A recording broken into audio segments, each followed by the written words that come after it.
جب سے دولت اور فلسفے کے ظہور نے یونان کے روایتی مذہب کو ختم کیا ہے، انسانی کردار اور ایمان میں کبھی اتنی گہری اور خطرناک تبدیلیاں نہیں ہوئیں جتنی آج کل ہو رہی ہیں۔ آج پھر سقراط کا زمانہ ہے، ہماری اخلاقی زندگی خطرے میں ہے، اور پرانے رسوم و عقائد کے انحطاط سے ہماری ذہنی زندگی میں تب و تاب اور وسعت پیدا ہو رہی ہے۔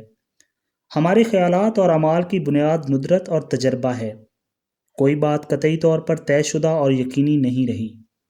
ہمارے زمانے میں جس صورت سے طرح طرح کی تبدیلیاں ہو رہی ہیں، اس سے پہلے کبھی نہیں ہوئیں۔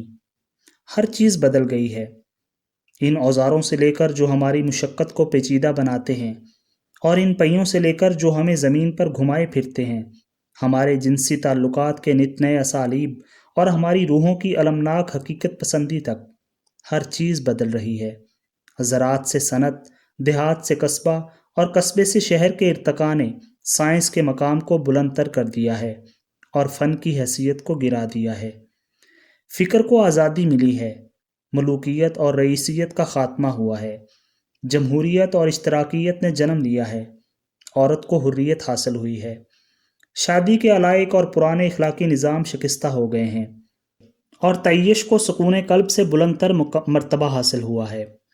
جنگوں کی تعداد کم ہو گئی ہے، لیکن وہ خطرناک تر ہو گئی ہیں۔ ہم سے ہمارے محبوب ترین مذہبی عقائد چھن گئے ہیں، اور ان کے عوض ہمیں ایک میکانکی اور قسمت پرست فلسفہ حیات کا غلام بننا پڑا ہے۔ یہ سب کچھ سائنس کے ارتقاء کا نتیجہ ہے، اور ہم اس انقلاب میں کوئی مرکز اور استحکام تلاش کر رہے ہیں۔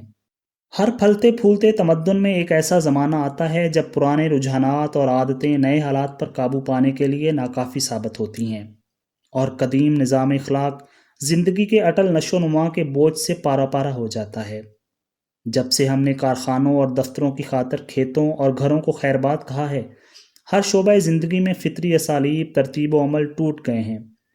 کسی صحت مند ذہن کے لیے اس انتشار سے ایک ہی مناسب راہ فرار ہے، اور وہ یہ کہ وہ لمحہ اور جز سے نکل کر کل پر غور کرے۔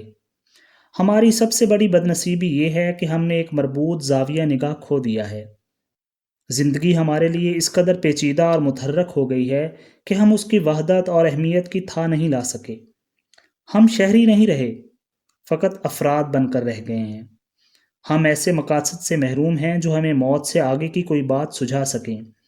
ہم انسانیت کے چیتھڑے ہیں، اس سے زیادہ کچھ نہیں۔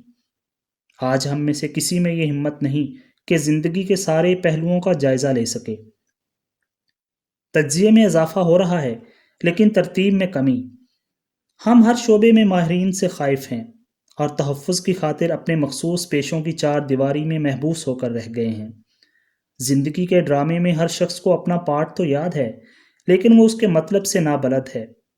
زندگی بے معنی ہو رہی ہے، اور آج جب کہ اس کے بھرپور ہونے کے بہت امکانات ہیں، وہ تہی دامن نظر آتی ہے۔ آؤ ہم بے باکی سے آتش نمرود میں کود پڑیں، اور اپنے مسائل کا اس طرح مطالعہ کریں کہ ہر جزو کل میں سما جائے۔ ہمارے نزدیک فلسفے کی تعریف ایک مربوط زاویہ نظر ہے، جس میں ذہن زندگی پر محیط ہو جاتا ہے، اور بدنظمی میں وحدت اور ترتیب پیدا ہو جاتی ہے۔ فلسفہ ہمارے لیے چند بے جان تصورات کو الٹنے پلٹنے کا نام نہیں، وہ تصورات جو ہماری روزمرہ زندگی سے کوسوں دور ہیں، بلکہ ان تمام مسائل کا مجموعہ ہے جو ہماری زندگی کی قدر و اہمیت پر اثر انداز ہوتے ہیں۔